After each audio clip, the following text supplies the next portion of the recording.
Describe in single words only the good things that come into your mind. About your mother? My mother? Yeah. Let me tell you about my mother.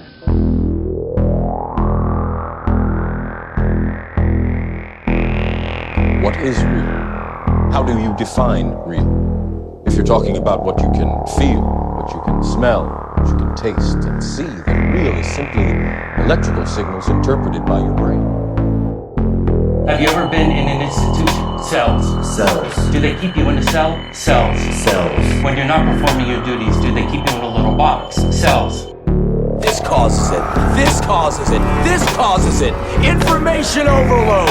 All the electronics around you poisoning the airwaves. You are listening to the High Tech Low Life podcast, a cyberpunk media retrospective.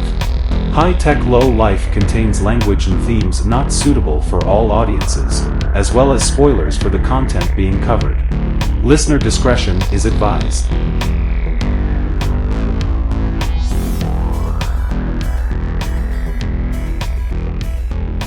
Welcome back to the High Tech Low Life podcast with your hosts, Eric and Josh. I'm Eric. I'm Josh. Well, here we are without a guest. Feels weird. It does, yeah. I feel like we've done a lot of guesties lately. Well, I mean, it was only 2 weeks ago that we didn't even have a property to cover. That's true. We didn't have a guest for that one. Yeah. But anyway, we don't have a fucking guest this week except for the Sandy ghost. Bullock. The ghost of Sandy B, who's dead. Sorry to break the news. Mozart's ghost is our guest this week. Go ahead and click that little pie in the bottom corner of your podcast player. Yeah. And then you can hack into us. And then you can be randomly directed to, I don't know, the Department of Defense or the IRS. Don't think too hard about how the tech works, Josh. It's the 90s and tech is magic. It truly is. We're getting ahead of ourselves. We're covering The Net this week, starring Sandra Bullock from the year of cyberpunk, 1995. Yeah. I'm okay, guys. Just to get out in front of it, I kind of apologize for doing The Net. Why? Because it fucking stinks. But I think partially because it is, 1995, it does have some it's really interesting from a perspective of what does society think of computers? Yeah, I think it is. And I actually didn't hate it that much. Wow. All right. I mean, it wasn't like the time of my life, but it was a fine little movie. Maybe it was nostalgia more than anything else, but I went into this really hoping that it would be like Sneakers 2.0, like, oh man, it turns out this is a forgotten banger. My expectations were much lower than yours. That must be why. I went into it expecting it to be utter trash. Anyway, we'll get to it in a moment. First, we're going to do the stuff we normally do, and that is recommend dystopias and complain about the movies we've seen. Is that how it works? Yeah, pretty much. Yeah. Do you have a dystopia you'd like to recommend? I think I've been trying to rack my brain this week, and it just gets harder every week because it gets more dense. I mean, let's see. I guess I yesterday went out to the old protests. The old No Kings? Yeah. I got on Friday night my friend who I went to the engagement party for last weekend. Mm-hmm. And while we were at the party, shockingly, we were talking politics. Both, just the generalized, the world requires that, and they're people I hang out with. So big Trumpers, I'm guessing. Oh, yeah. Red hats all over the place. Yeah. You're not one of them, but you love to hang out with them. Oh, yeah. Well, we really just need to, be open to having these people in our lives and all over our social media networks and, threatening people. And that's what we need to be open to them killing us like they want to do. They've made clear on various TikToks across the years. Yeah. So at the engagement party, I said something like, I made some joke about how look, I'm a middle-aged white guy. I mean, I'm I'm real good at this point as a meat shield in terms of, if somebody needs to get beat up or shot at a protest, I would be a good one for that to happen to, just in terms of publicity, because, middle-aged white guy is relatively hard for the media to ignore compared to, I don't know, any brown person. Because we're more important, right? Yeah. That's what you're getting at? Yeah. That's a joke. That is not true. Yeah. So Friday night, I was talking to my friend and she said, are you gonna do a protest tomorrow? I was like, I hadn't planned on it. I've had a long week. And then she said, well, are you sure you don't want to be a meat shield? I was like, well, I did make that joke. All right, I'll drive to fucking Lawrence. Idiot. Maybe writing checks your ass can't. How'd that saying go? You know what I mean? Yeah. Mouth writing checks your butt can't cash. Yeah. Has to cash now. Anyway, it was a crowd of people who are angry at the government, so I felt at home. I mean, Mm-hmm. Yeah, I am a very mixed feelings about the No Kings protests. Yeah. I'm kind of angry at both sides, and by both sides, I mean liberal and leftist. Mm-hmm. Maybe I'm a centrist. Maybe I should take centrist back because I'm kind of in between liberal and leftist. Okay. Because I get real fucking annoyed with a lot of the leftists on my various feeds, and it's not like they're nihilists, but the purity tests and the constant shit talking of anything liberals do to make things better gets real old. And then, of course, do I even need to mention my 100-fold problem with liberals? Yeah. And I just feel like these two motherfuckers need to get together and figure some shit out and stop bickering with each other. It's infuriating. I understand where you're coming from. I think I have less of a problem with it than you do. Yeah, I assume so. But I can see where you're coming from, because you are more left than a lot of the leftists you are less left than a lot of the leftists we interact with online, right? So most likely, yeah. Although I feel every day tugged more that direction, but like, I'm also a fucking reasonable person who knows that the perfect scenario is great at some point, but we're not there, and we're not going to be there. And these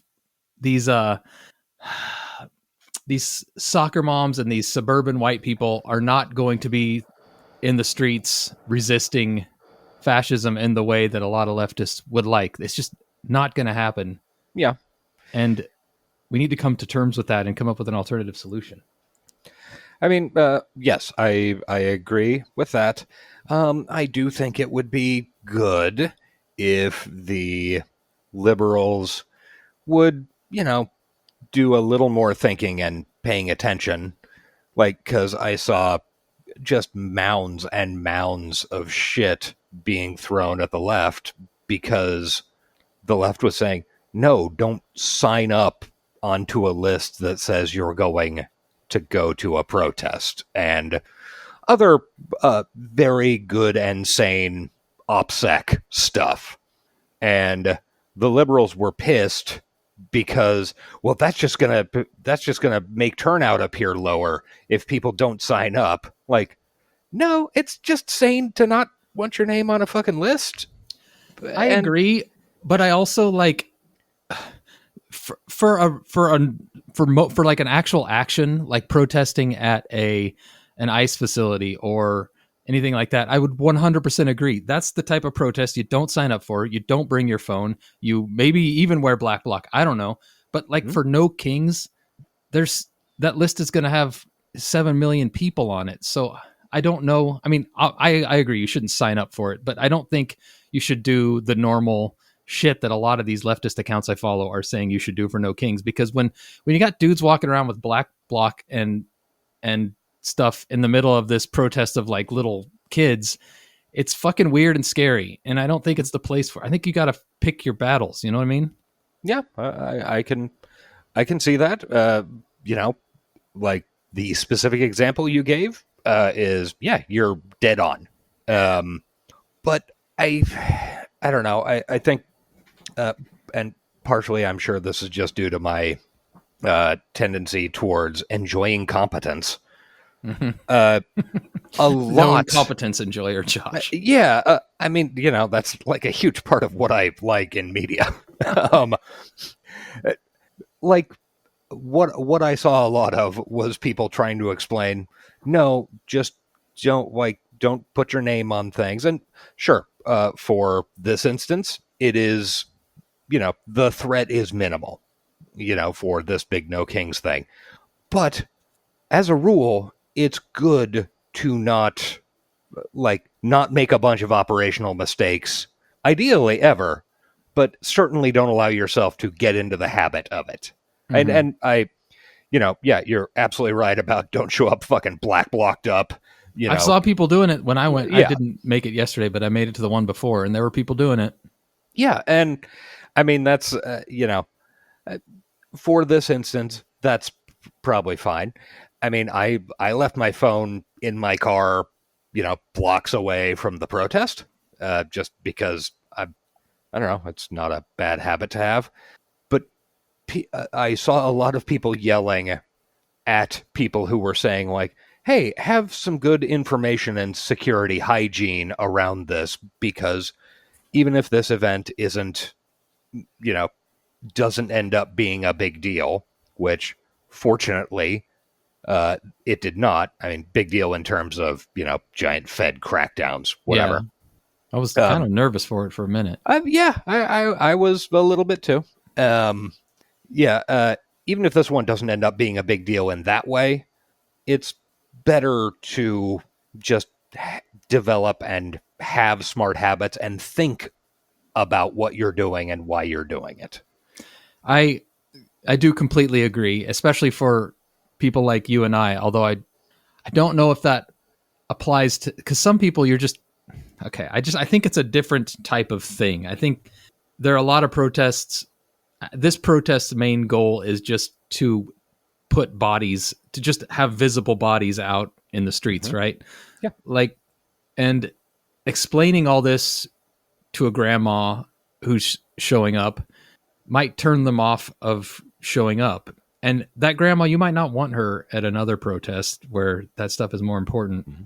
I don't know. I just think there's a little bit more nuance than I've seen a lot of people discussing online, and people's anger, whether it be the leftist anger at liberals or the liberal anger at leftists, which it just seems to be getting worse and worse on both sides. Wait, are those two groups in conflict? I think they actually are. Oh shit! I must have missed that. It's important to note that in the eyes of the other side, we're all radical Marxist, and they want us all to hang. So keep that in fucking mind, liberals. Yeah.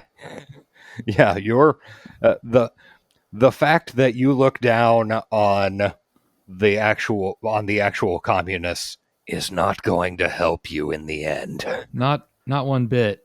So, and it's frustrating because I'm taking a little bit more of the liberal side here, but I'm very frustrated with the liberals as well, almost every day, like nonstop. Yeah. So I don't know what the answer is. Just be cool, people. Bitches be cool. And of course, bitches leave. And of course, bitches leave. I don't know, man. It's nice. Like, you don't get a lot of good news. It's nice to see fucking 10 million people saying we hate this guy. Yeah. We need to see that, or else we'll just retreat into our online communities and forget that there's a real world out there with a whole lot of people that don't like this shit. The real world. Let's do some quick recommendos. I got a big one. I mean, it's big. It's not big. It's just important that I really wanted to mention it. Sure. Because it involves a friend of the show, Pink Faux Hawk. Because I've really, really been enjoying their Delta Pink series, and wanted to pay it some lip service on our pod. This most recent episode, sexiest ep yet. I honestly think, and maybe it's recency bias, but that newest episode that came out a week ago on the 15th. No, wait, that would be our show. On the 17th of October. one of my favorite actual play podcasts I've ever listened to. It was very well paced and and acted even by the characters, and the GM does such a good job of saying the most absurd thing and not giggling through it. Like, that's so hard to do when you're talking about the shit he's talking about. Yeah. He deadpan delivers everything in a way that, oh man, they're just doing such a good job over there. And I really, even if you're haven't like listened to the Pink Faux Hawk, this is like a short little mini series. You can hop in, you can see what Delta Green's like. Big old content warning on it though. It gets real weird and real sexual. So keep that in mind. But the storytelling is fantastic with what they're doing over there. Yeah. I was incredibly impressed with this week's episode. I mean, I had really enjoyed the previous Delta Pinks, but this week's episode, I finished it and was like, well, shit, now I have to wait a whole week. I know. Which I don't often get with podcasts. Even other actual plays, I'm used to, Astronomica, but, one of our favorite podcasts. The way that this week's Delta Pink was paced and ended and everything was coming together or falling apart, as the case may be, I really wanted binge model. Yeah. And, well, what the fuck? Yeah. Honestly, I that's how I prefer to listen to Astronomica. I usually let it build up and then binge it. But I think they do. I think Ben does all the editing. I believe so. Each episode feels like an episode of TV. It doesn't feel like just one running game. It's really well done, and I recommend everybody listen to it. Plus, it's short. Yeah. I think there's going to be another 5 episodes after this, or less than that. They're going to Halloween. I thought there should only be okay. For some reason, I thought it was Thanksgiving. Anyway, if they stretch it out, I'm in. Yeah. I believe Ben does all the editing based on, when we went and had beers with him. Mm-hmm. And, he is doing a fucking amazing job on this. And partially, I think that's because this is a filler thing. Yeah. This isn't an ongoing run, but man, he is killing it. Yeah. And all the players are doing great too, playing completely different characters from Pink Faux Hawk and nailing it. So good job. Do you have anything to shout out? I do. 2 things. One, which is even more, is very tangentially cyberpunk. This week in Britain, or maybe it was last week, a new miniseries came out called The Hack. Ooh, nice. Have you seen anything about it? Nope. It is 7 episodes, starring David Tennant and Robert Carlyle, all about the phone hacking scandal. From between, at this point, almost fucking 20 years ago to 7 or 10 years ago, and how various Murdoch-owned newspapers made an industry out of hacking the cell phones and voicemails of celebrities, people in the government, and of course, missing children who had been kidnapped and murdered. Wait, they hacked the phones of missing children? Yeah. One of them was, evidence was found that to get more information about this girl who had been reported missing, the journalists hacked her phone to be able to hear her voicemails. And there is some not conclusive evidence that also, when they were doing this, they might have deleted some voicemails because it filled up, so that they could get more voicemails and hear those. It's very gross. Pretty good show, and pretty interesting in terms of I have an outline of that hacking scandal in my head, just, over the past 20 years. And it's quite an in-depth thing. Oh, it also has Toby Jones, my arguably favorite working actor. So I'm going to have to Google him. You will recognize him the second you see him. Toby Jones. Detectorists. Oh. Yeah, he's a weird-looking guy. I remember him. Yeah, he's amazing. Do you have another recommendo, or should I give my second, which is short? That's it. That's all I got. Okay, new season of The Diplomat, starring Kerry Russell and Rufus Sewell, came out on, I believe it's a friend Netflix. Of the pod, right? Yeah, from Dark City. Yeah. New season of that came out, and it is great and just dumb, like it's real good dumb soap opera bullshit. Oh, nice. We've been looking for a show. Actually, I think we're going to do House of Guinness next, but we've been looking for a show that's dumb like that. House of Guinness is on my list. I strongly recommend The Diplomat. It is like, it's a bunch of people doing, and I mean this complimentary. It's a bunch of people at the very top of their game doing a show that doesn't mean anything. Mm-hmm. Like, because some shows are really trying to get at something. Really, the only thing this show is trying to get at is that, man, interpersonal relationships are hard. Yeah. It's a good bit of business. They keep stacking up bullshit, and great supporting players. And, I think it's only probably 20 or 24 episodes across the 3 seasons that are out. So cool. That's the length I like. Yeah. And it's one of these shows that seem to be coming back into vogue where they produce a season of television and put it out in the course of a year. Ooh, so it's the dream. Yeah. Like, remember when TV did that? Like, I assume, assuming we're both still alive, society exists, etc., this podcast exists, we'll cover season 2 of Alien Earth. Mm-hmm. I would not be willing to bet that happens before 2029. Yeah, same. That's just how an annoying amount of TV works anymore. So a show that's doing a season a year is fucking God's work, man. Just why it's tough to do shows with kids a la Stranger Things or androids a la Alien Earth, because those people are going to look different in 5 years. Yeah. We'll see how they do it. Oh, yeah. Excited for that. Sure, it'll be AI.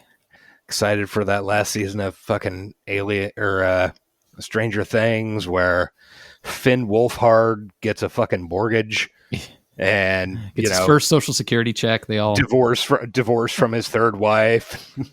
Oh, what do you think the world's going to be like in 5 years? Let's not think about that. Let's think about what the world was like 30 years ago. 30 years ago. Oh man, the net. We're here. We're doing it. We're going to knock this bad boy out in a tight hour or less. Yeah, that's possible. First of all, before we get started, I wanted to know. I since I rebooted my computer, I lost the window, but I had IMDb'd the kind of main protagonist, the British guy. Uh-huh. And he was in a movie from 2002 that we're going to have to cover. Oh, called The Cipher. Ooh. Well, that's promising. Or it's just called Cipher with Lucy Liu. I added it to the list. I like already. Lucy Liu. I've never heard of it. It's from 2002. It's probably pretty bad, but what was that? Like her follow-up to Charlie's Angels? Probably, yeah. She was riding high. But I don't know. It caught my interest. I wanted to mention it to you so we could get it in the open. But we're ready to actually talk about the movie we're talking about now. Okie doke. Well, I guess we do that then. Okay, so before we actually start, Eric, do you think you can give a concise, like, sentence or two summary of what is the scheme that is at the center of this movie? Big corporation who is involved in a conspiracy to basically have a backdoor to all major computer programs, is trying to get a disk from a lowly IT worker who, what's on that? Is the disk? What's the disk? What was on the disk? Keep going. She has unwittingly stumbled upon the foil to their schemes, right? Documentation of it, or I think it's the virus itself or whatever. The disk is the back door, right? Yeah. So they need that disk. Why do they need that disk? It doesn't matter. They got to take this chick out. Yeah. Okay. That was one sentence, right? It's close enough. I didn't ask for one. It's definitely concise. Yeah. You're actually very close, because when I was doing my research, because I spent, of course, hours researching 1995's The Net. As you do. As a grown-ass man in 2025 does. I saw a huge number of people who were very confused about what is the scheme of this movie. And I couldn't tell if it was because, am I just operating on a higher level in terms of understanding insane 90s fucking thrillers, or if it's because the movie is just crazily confusing, which I don't think it is. I mean, I think it's stupid. I think people are I think people are dumb and not, like you said, not as used to 90s movies, because this movie was such a 90s movie. Oh god, that fucking Annie Lennox needle drop in the first 20 minutes almost killed me to death. I'll also mention, as evidenced by last week's episode, I'm not the greatest at following plots. That's true. Things get by me. You nailed this relatively. I'm saying it's an argument that people are stupid, even stupider than me. Yeah. So yeah, you truly you did a good job, because I was fully prepared for you to finish that sentence and for me to just say "no" period. No, it's not about dinosaurs in a park escaping into the world. So I do want to point out the 90s-ness of it. Is maybe why I liked it so much, because movies like this aren't really made anymore, and I enjoyed that. Yeah, it's got some charms.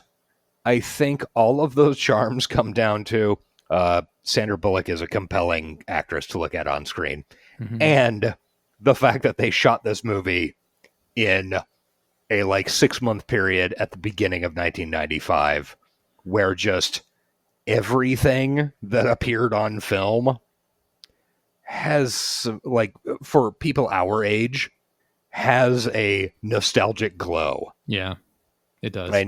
Like you texted me last night. Every time there is a scene on the street, I'm like, I remember those cars.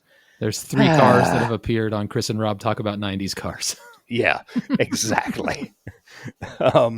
So that helps a lot for you, me, and the other, I don't know what, 10 million people who are approximately our age. Yeah.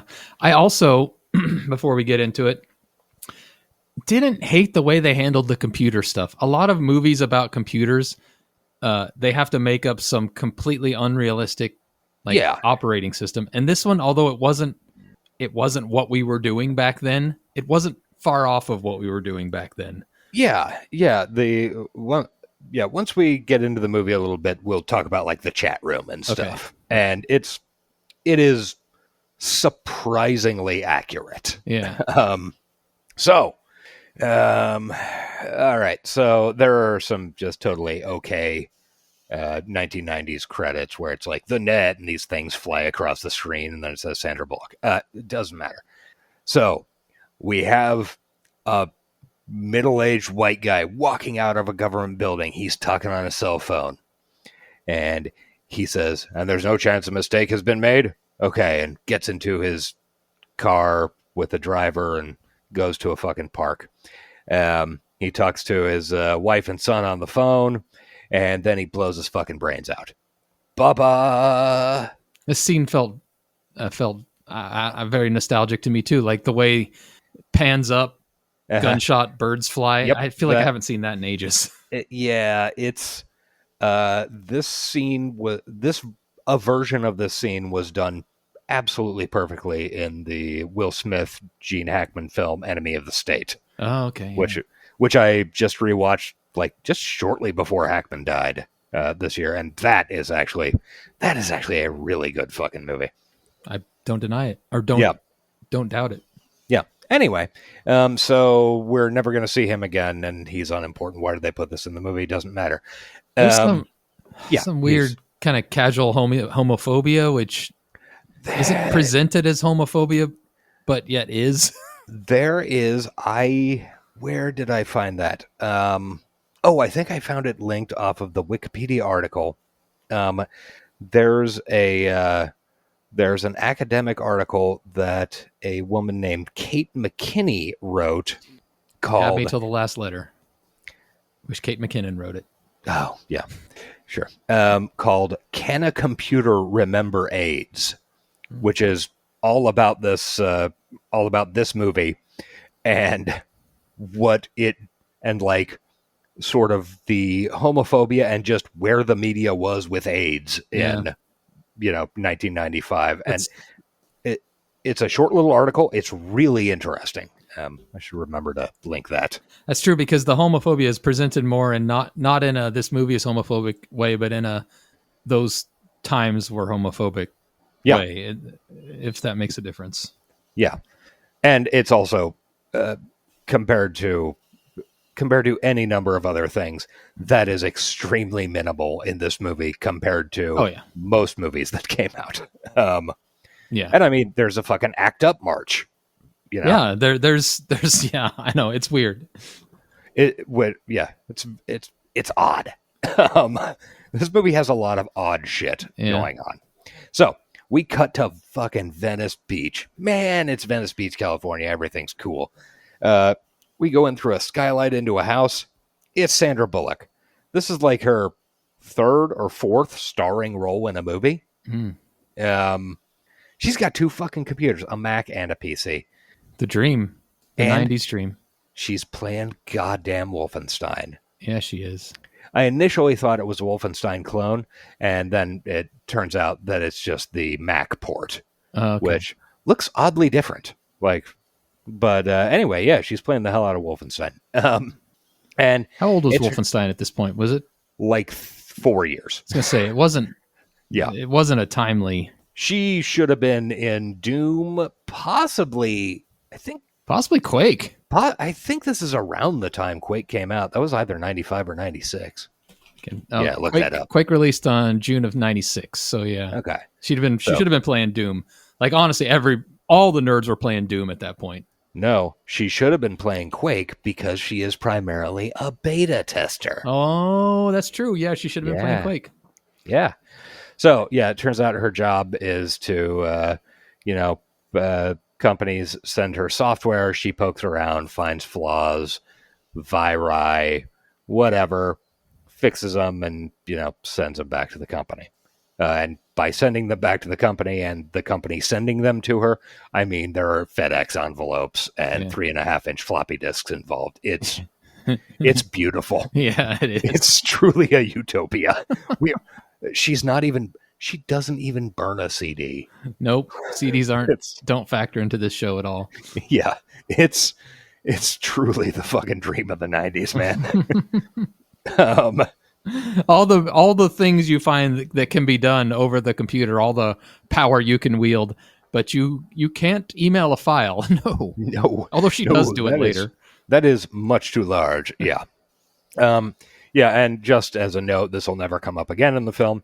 The virus in this video game is triggered by somebody hitting the escape key, and then the screen kind of dissolves and it says, "You're dead, you're dead." Whatever. I enjoyed Chekhov's virus very much. Thank you. Yeah, it was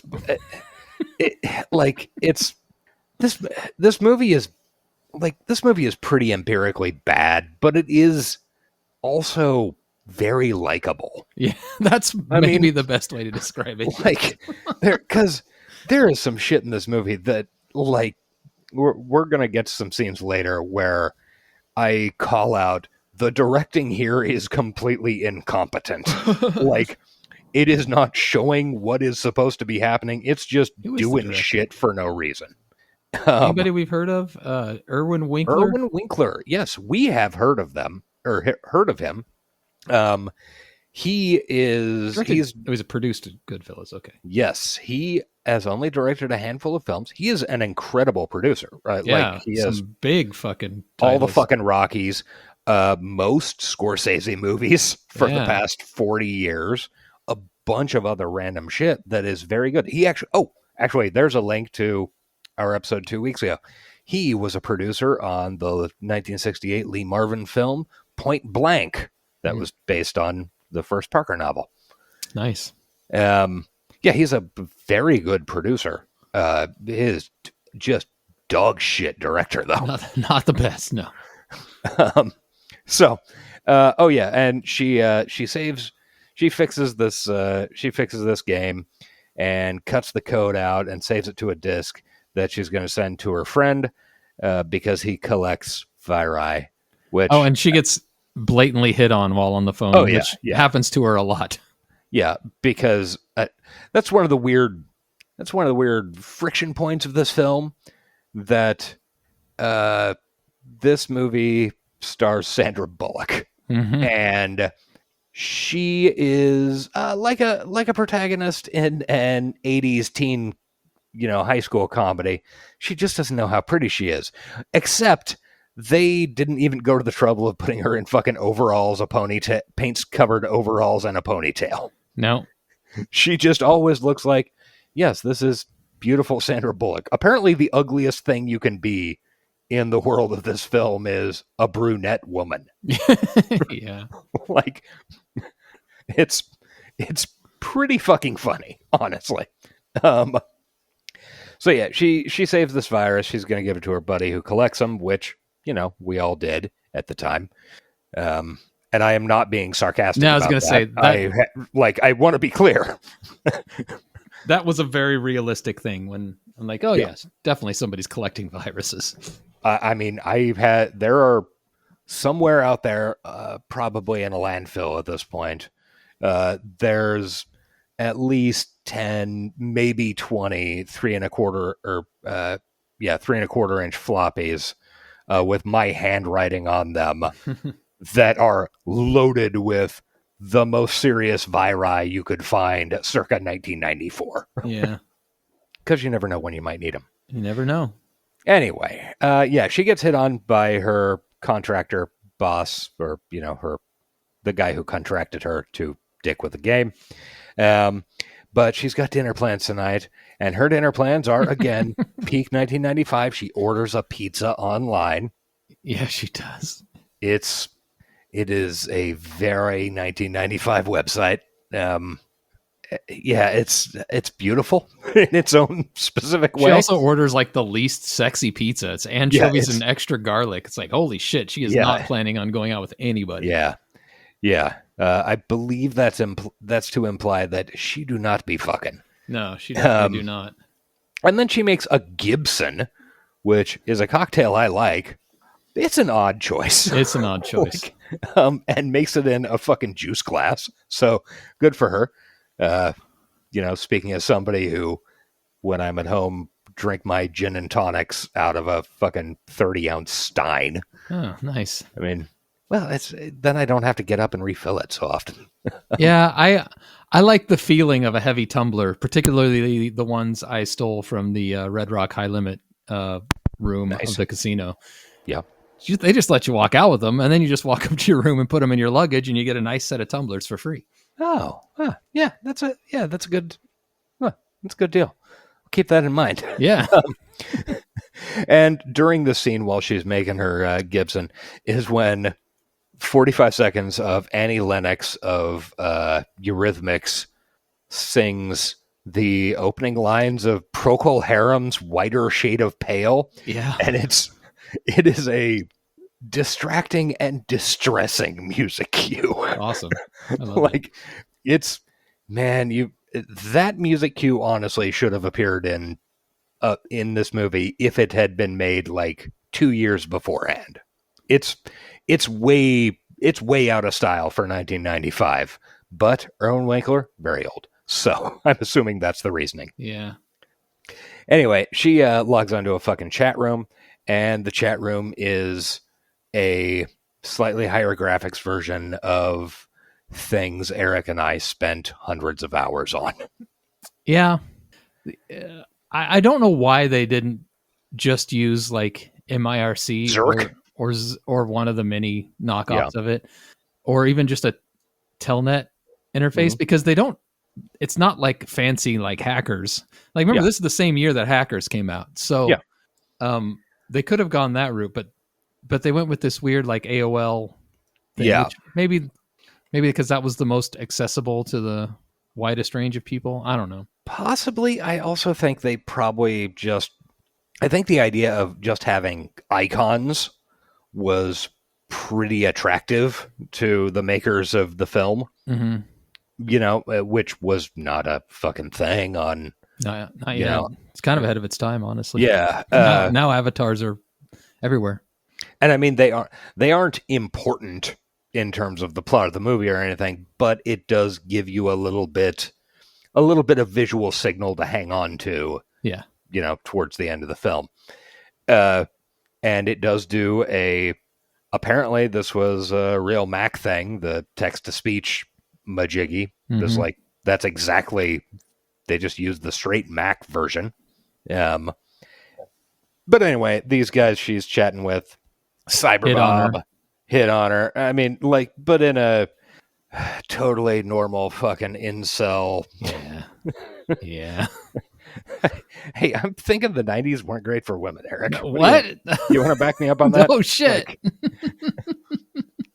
yeah. Huh. It's weird, right? Yeah. The text voice says, "No one leaves the house anymore. No one has sex. The net is the ultimate condom." And we do a fun little bit about how, you know, even though Angela is empirically very pretty. Yeah. Of the time, one of the hottest. It's and also I assume the movie sanded some edges off because she's also not socially awkward, even slightly. Yeah. No, she's not. It's kind of funny because, like I said, they're treating her like, you know, Molly Ringwald in the beginning of 16 Candles or something where, oh my God, it's the most disgusting thing I've ever seen. Paint-covered overalls? Yeah. Like the chick from Not Another Teen Movie, yeah. Yeah, that's what, yes. Anyway, so she is an incel and hangs out with these incels. But it's all like totally normal, everyday, you know, the casual misogyny and sexism of the internet at that time. Yeah. They're all making jokes about, hey, why don't you fuck me? And she's like, oh, boys. Oh, guys, you're not my type. I want someone buff, brilliant, beautiful. Captain America meets Albert Schweitzer. Who's Albert Schweitzer? I didn't have the energy to look it up. The inventor of the polio vaccine. Oh, okay. Cool. Yeah. And then she, I guess, just gets drunk on Gibson's and spends the rest of the night, you know, fucking jorking her peanuts. Let's be honest. Fucking baller night in 1995. We could all be so lucky. This is honestly the night I had last night. I was getting drunk on fucking voice chat. Yeah. It's a great way to spend an evening. Yeah, just, you know, yell at somebody on the other end of a computer to play this song. Like, play Replacements. And then they do it. It's great. Also Angela's going on, did we mention the character's name is Angela Bennett? Oh, God. Remember that her name is Angela and her screen name is Angel, because that certainly won't have any symbolic weight once the sort of antagonist shows up in 20 minutes. Anyway, she's going on vacation to Cozumel. It's her first vacation in years. And then the next day, we introduce her mother. We are at a home. And her mother plays beautiful Chopin, I think it was, on the piano, and is demented. Yeah. Not in like a Dr. Demento way, but in like an old person. Yeah, has dementia way. And it's fine. I just recently, within the past 6 or so months, decided I'm just going to start calling people like that demented, because I have a large number of people like that in my life. Yeah. Yeah. It's larger every year. It really, really fucking does. But yeah, her mom doesn't remember her. She's like, "Oh, were you one of my students?" Blah, blah, blah. But it's not important, except for the fact that, okay, let me cut to the chase. In 30 minutes of the movie, her identity is going to be wiped out, and like literally nobody knows her to her face. This actually is something I wanted to mention as one of the things I think this movie did really well, and that is isolate Angela Bennett. And it's maybe one of the things that kept me compelled beyond the nostalgia, like as a story and as a movie, because this poor girl has completely cut herself off, and she's got almost no one to turn to. Yeah. Except for the one guy she does have to turn to. We'll get to him eventually. Oh, yeah, we will. The impressions will be flying. But they did a really good job of that. Like, and it felt real. Like, that could have been me. Like, very, very easily. Yeah. All my friends could be on the internet, and nobody in real life could vouch for me. I really think that this movie is not good, but there are like entire skeletons in terms of what could be the bones of really good movie involved in this. It's just, I don't even know if I'd go that not quite far. Fucking there. Like, I don't think this movie, I don't know if I would say that this movie could be really good, but I also don't know that I would want it to be really, like, I think this movie is fine as a C+. Like, just a highest rating we give. Okay. All right. You're wrong. As a B minus. Okay. Just a mid-ass movie from the 90s. Like, those movies got to exist. Maybe not anymore, but at one time they did. One time they did. Sometimes you just need to kill a Friday night, and that's the role this movie fulfilled. And I don't think it was shooting for anything better than that. Yeah, I honestly think it was. Okay. All right. We'll get into that once we get a little further in terms of how this movie, because I did research, man, how this movie changed from the script to the screen.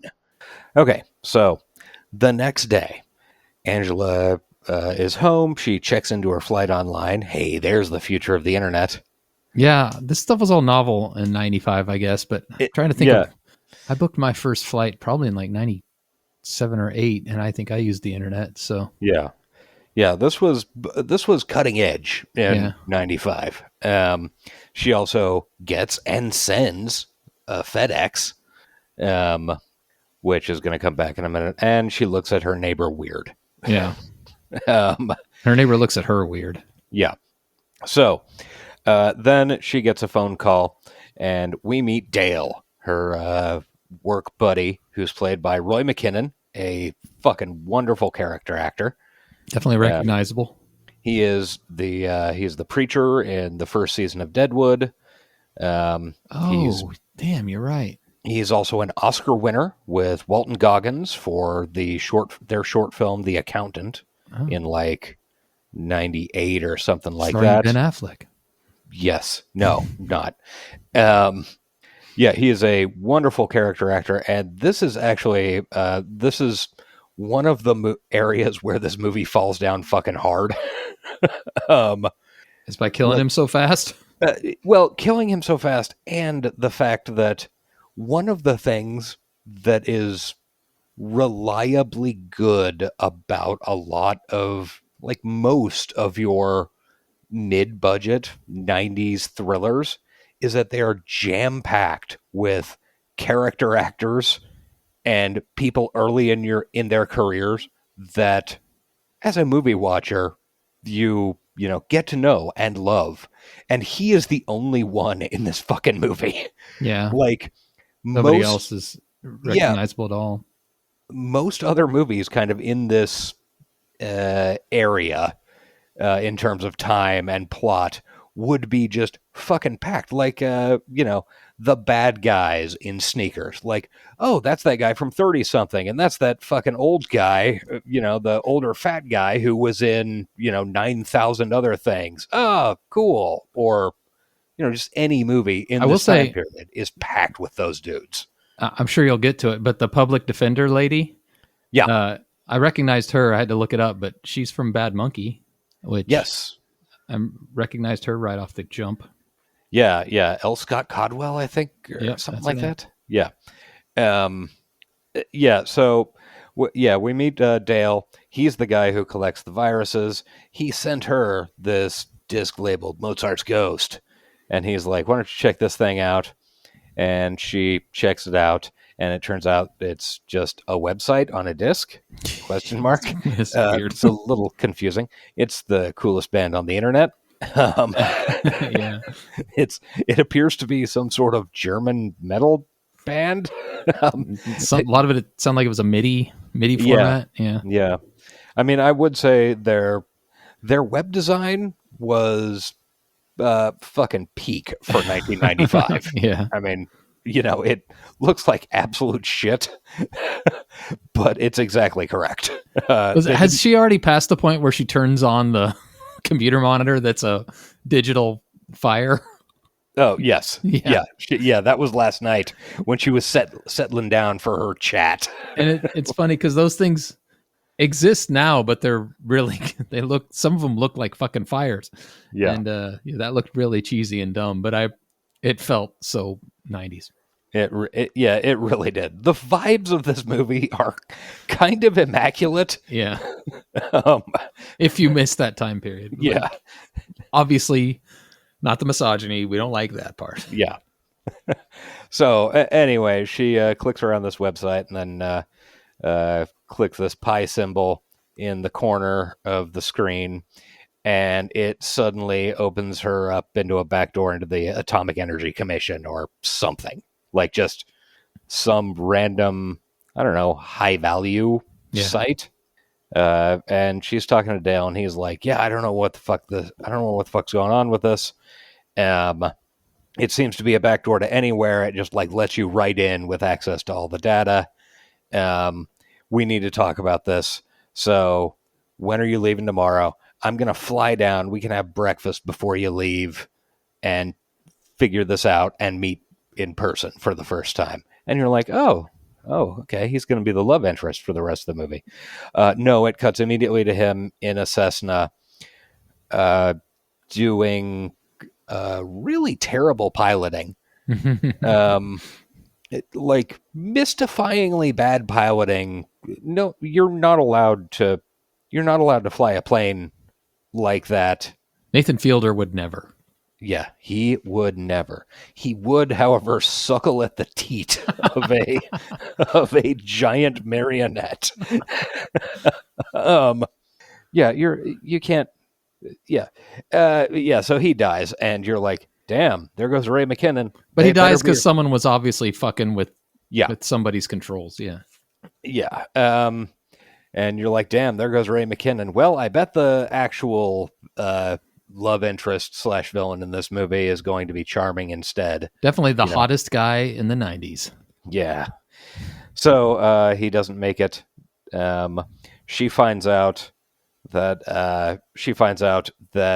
from a call to his work that he died in a plane crash, and maybe the company just wants to hire her full time to replace him. Like within, I don't know, 5 hours of him dying. That makes sense. They're moving fast. Yeah. So she packs up her fucking beautiful VW Cabriolet. The weird tailgate on the back. Yeah, good times. She packs up her Cabriolet and takes off to the airport. And it turns out all the flights are in chaos. We see the electronic monitor, and they're all flipping from like canceled to crashed, and then eventually they go back on. And it's fine. As far as I'm aware, those signs don't have an option for crashed. Yeah. I would hope not. Yeah. Yeah. Look it up on time, delayed, crashed. What? Yeah.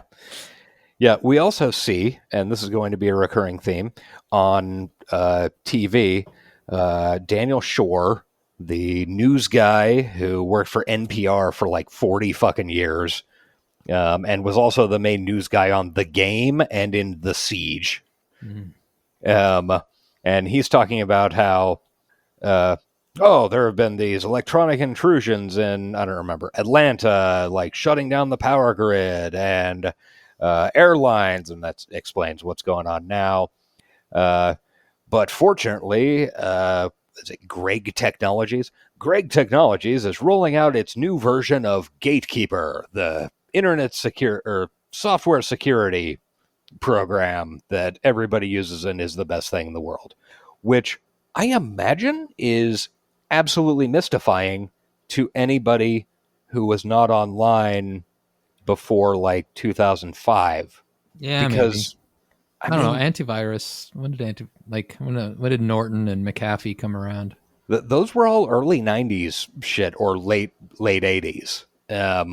And then, I mean, after a certain point, I was guessing at like 2005, stuff like Windows Defender got good enough and would be updated enough that, like, I don't really think people buy that shit anymore. I mean, it still exists for corporate clients, but it made enough impact on the market that it's now a really good way to scam old people. It really is, yeah. Because they remember hearing about it in the 90s and thinking they really need to buy it. And they probably saw this film. Probably. Yeah, it's a weird... It really was a time capsule in my mind, like, oh yeah, remember when antivirus software was a thing? I mean, I know it still exists. An IT person could correct us. I'm sure. Yeah. Oh, I know. I absolutely know it exists, especially for like corporate clients and stuff. But people in general don't run it on their own computers unless they're yeah doing some naughty. Yeah. So, but anyway, everything's going to be fine. This Greg guy is not going to come back. Oh yeah, and we hear about the guy from the beginning of the movie. The reason he blew his brains out is because he had gotten the results of a test that said he had the AIDS. Yeah. Bum bum bum. And a really awkward interaction between Sandra Bullock and a waiter. That was very odd, right? I think it was trying to show that she's not socially the greatest, but it just made her look extra cute and kind of failed. Yeah. So they odd choices in this film. And the guy at the beginning was the Undersecretary of Defense, I think, something like that. Yeah, it's definitely not going to come back. So we go to the beach in fucking Mexico. There's a handsome guy. He orders a Gibson from the fucking waiter. She's like, oh shit, I drink Gibsons. Get me one.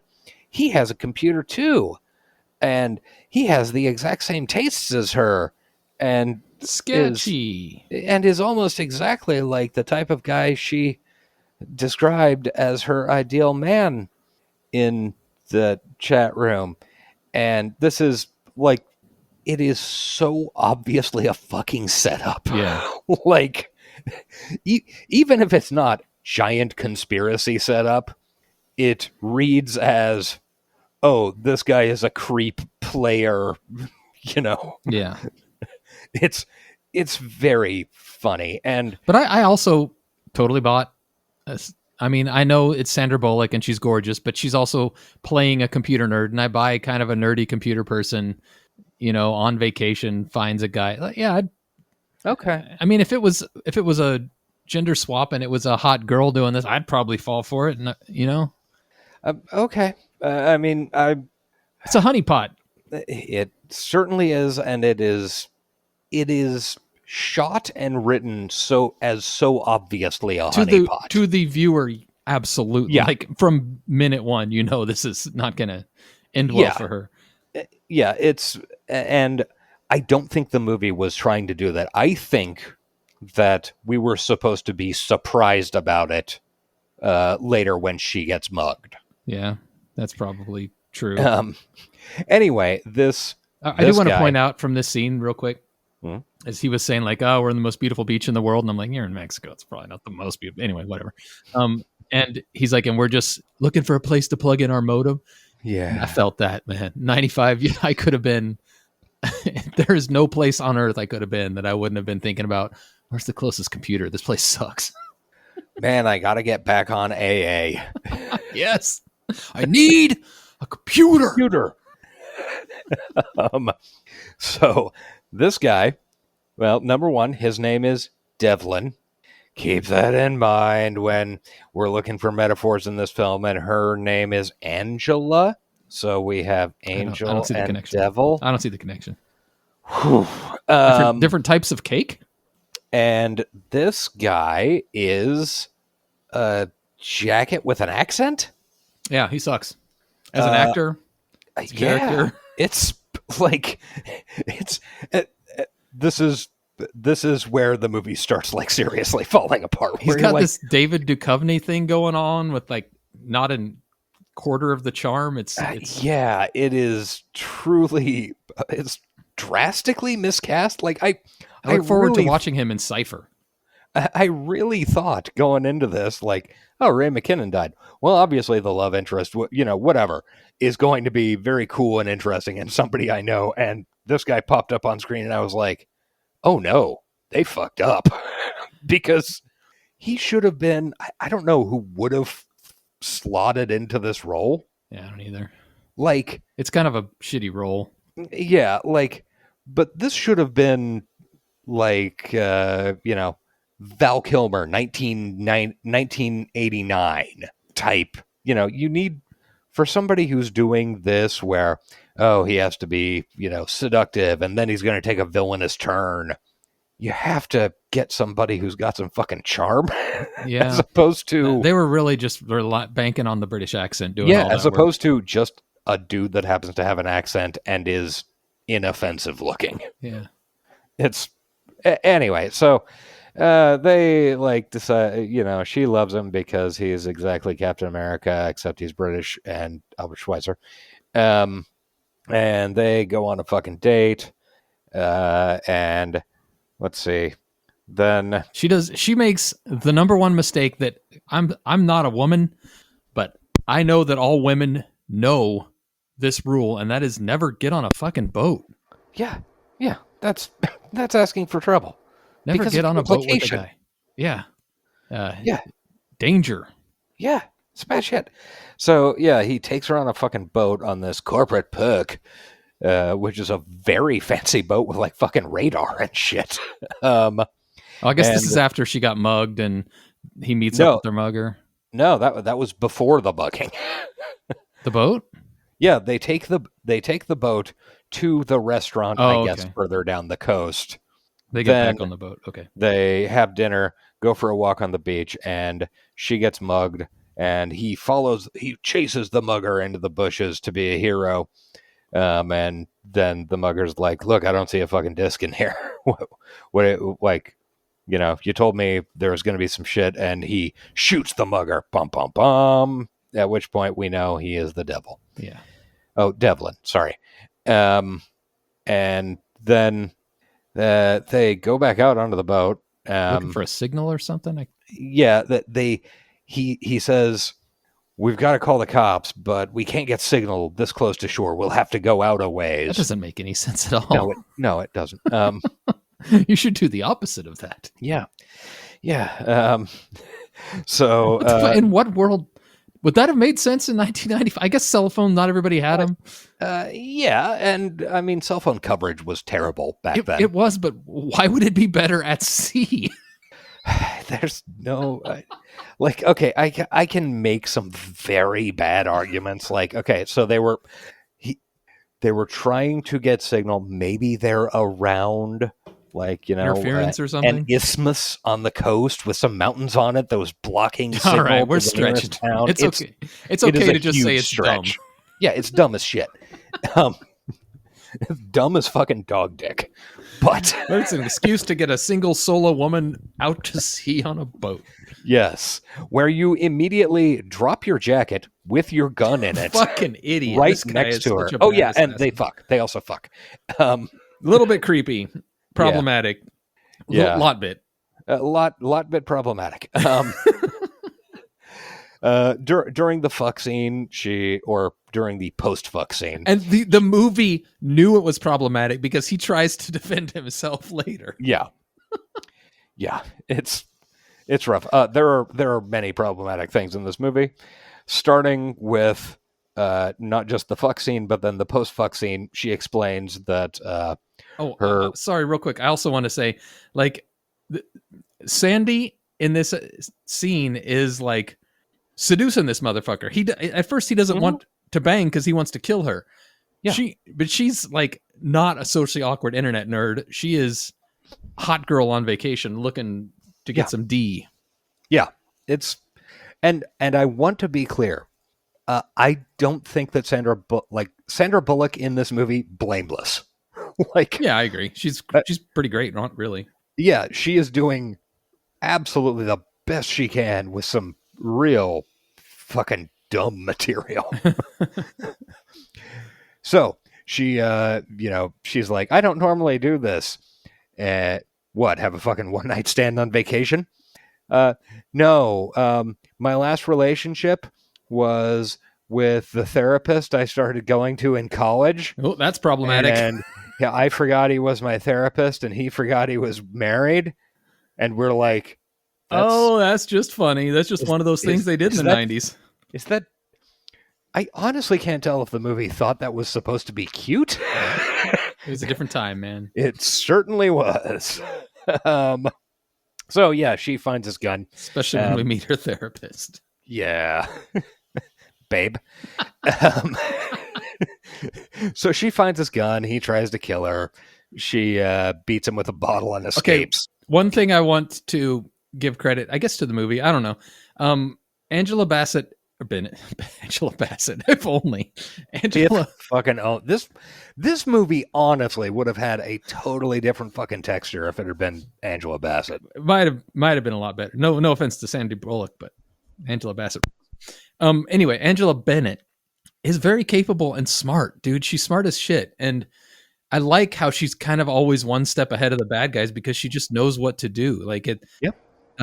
She's not stumbling through this movie getting lucky. She gets lucky a couple times, but for the most part, it's her own skill and knowledge that's getting her through. And I feel like women weren't frequently portrayed that way in the 90s. Yeah, I think you have a good point there. Yeah. Usually they were, either lucky or they were getting rescued, but like she only reason she survives is because she's talented and good at it. Yeah, she's smart and skilled at stuff. And so she saw the gun, she knows I better unload this motherfucker because worst case, he's going to use it on me. His excuse is it's for shark hunting. And she says, with a silencer? That's a very bad excuse, sir. You are terrible at this job. Yeah, it's not great. She hits him with a bottle, can't find the boat keys, then jumps on the Polaris inflatable raft. Slams it into a rock. And immediately crashes into a rock. Like, she is no more than 40 feet from the big boat when the fucking Polaris wrecks. But she's just disappeared now. There's a great scene transition. They're like, we don't want to fucking deal. Just have her hit a rock and then she'll wake up in a hospital. And this part of the movie is where I first went, oh, this director is incompetent. Because not only the boat wreck shit, because that is very bad and incompetent. He's not conveying scale, space, or geography for shit. Because I assume it wasn't actually supposed to be 30 feet from the other boat. But when in the scene immediately beforehand where Sandy is confronting him and Devlin's given his, I'm actually a really bad guy. What, you think I was pretending to be Captain America meets Albert Schweitzer? What, you wanted buff, beautiful, and brilliant, and I gave it to you. I know all this stuff, blah, blah, Yeah, blah. really bad evil guy speech. And, like, not only is the speech bad, because it is empirically shit, it's also, through the entire speech, it just keeps doing these close intercuts, like, you know, it'll be a medium distance camera on his face, and then suddenly it cuts to like a close up on his mouth as he's saying brilliant and whatever, and then it cuts to his eyes real quick, and then back to a medium. And what this is actually conveying to the audience is that the director has no fucking idea what he's doing. He shot this, realized, oh, this actor fucking sucks. He is not, like, this is not selling anything. So I guess I'll just throw a ton of random cuts into this to try and add some energy and life into it. Except for the fact that since Irwin Winkler is not a good director, those cuts don't make sense. Like, it's not you have to understand the visual language of film to make that work, and you could do that. Mm-hmm. Like, you could fix that scene to some extent with a smart director and editor. You can kind of get around some shit. Spend the whole thing focused on Bullock's face, just like, the dawning realization of terror or whatever. But you cannot just randomly cut to shit because it just doesn't work. So this is the first super incompetent director bullshit. All right. The first and only. Yeah, nope. Moving right along, we wake up in a hospital. It's been 3 days. She was found on a beach. She's got a fucking ruined floppy disk and a man's wallet with a bunch of money in it. Thank God for that, by the way. No shit. None of her ID. But that's okay. So she immediately checks herself out of the hospital, goes to the hotel. Turns out she checked herself out, except she didn't check herself out. But the computer says the woman in 1203, Angela Bennett, checked herself out on Saturday night. But she's Angela Bennett and she didn't do it. But the guy behind the desk is like, nope, computer says so, bye. Which is really funny in the way that, and it's kind of a thing that this movie misses a little bit, where from this point on, there are a million scenarios in which somebody consults a computer and then just goes, yep, well, computer says it. That must be factually accurate. Mm-hmm. When in reality, I don't know, sometimes it feels like 50% of our lives is saying, yeah, the fucking computer, something's fucked up on the computer end. And everybody in the world goes, oh yeah, that happens constantly. Yeah. Of course. Let's try and work this out. Yeah, But there was a time when we thought, though, that these machines were in before we knew. Yeah. I do love how at one point she gets so pissed off she just throws a computer on the ground. She's like, fuck your computer! Yeah. I think that's in the hospital later. It was very funny. So she has none of her ID. She has a bunch of money. She has no hotel room. She goes to the U.S. consulate. She can't access her bank accounts over the phone. Bum, bum, bum.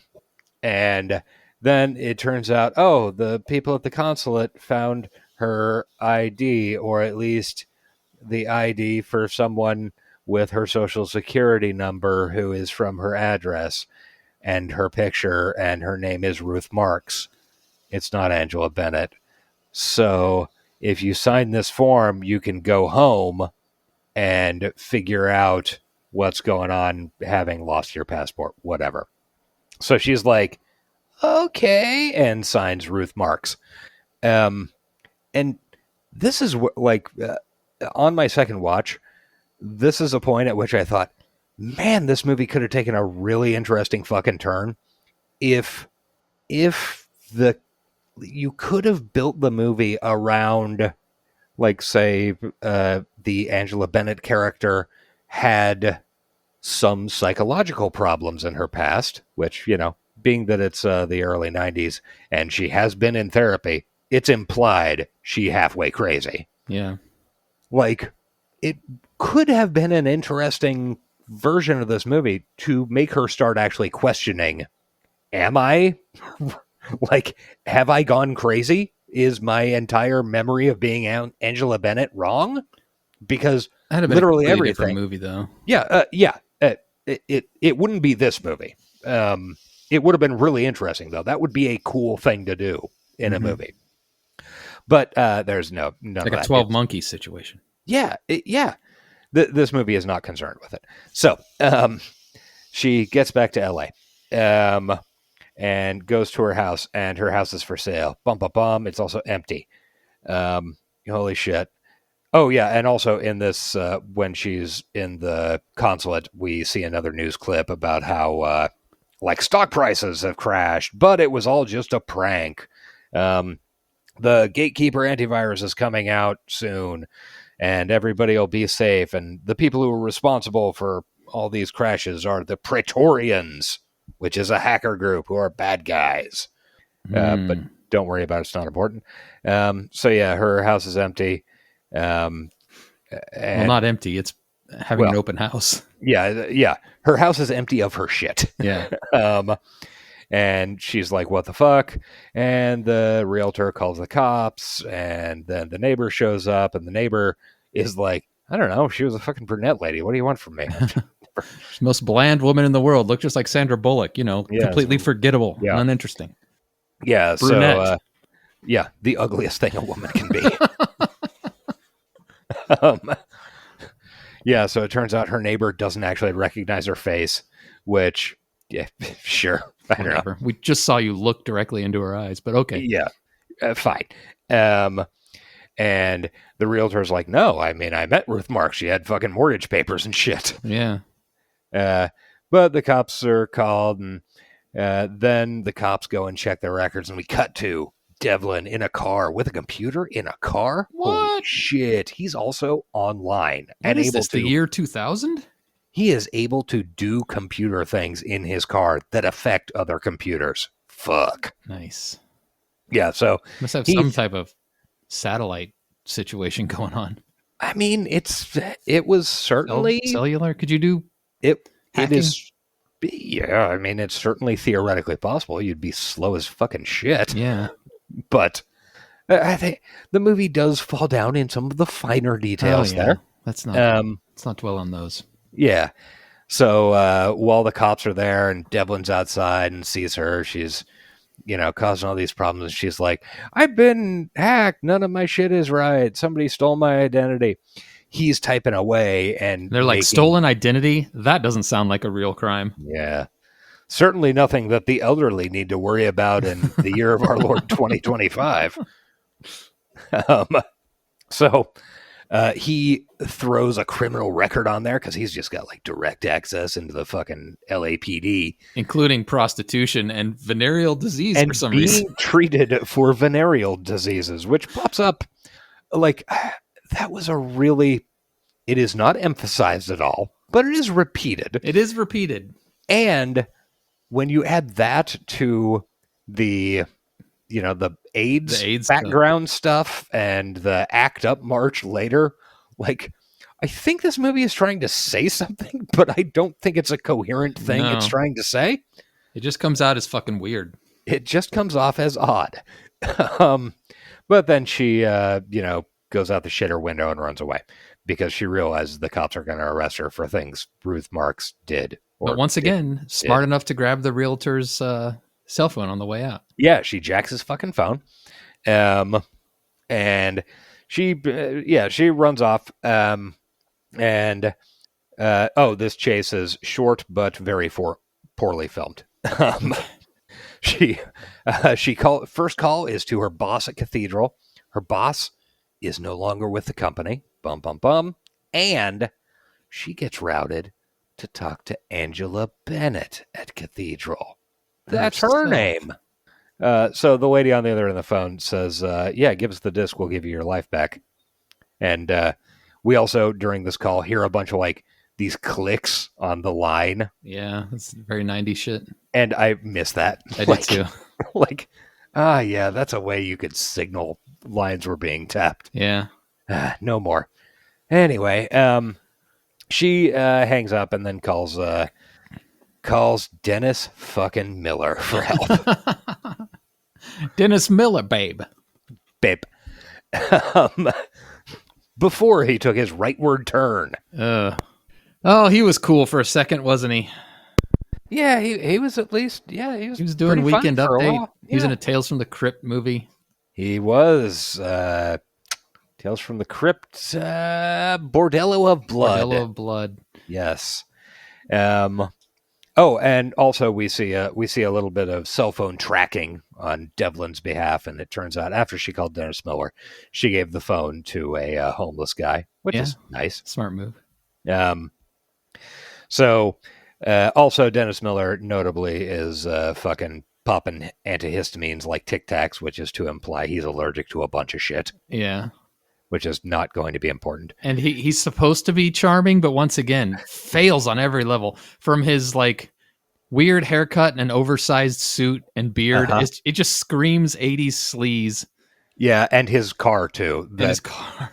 That like generation of BMWs so automatically tricks my fuck that guy trigger. Like it's truly impressive. He's making sexual jokes, and when you know this guy was cheating on his wife with her, and he's a therapist, but we're supposed to like him still. It's weird. It's a really impressive reversal of the Paul Rudd thing from Mute, where like, okay, Paul Rudd spends the entire movie just chewing on gum because that's a way you can convey I'm kind of a dick. Yeah. Dennis Miller is not chewing gum. He is trying to be as charming as humanly possible. And failing. Fucking face planting every possible opportunity with the audience.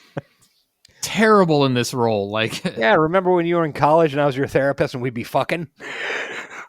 Remember when I was married for that? Yeah, we're not married anymore, so it's fine now.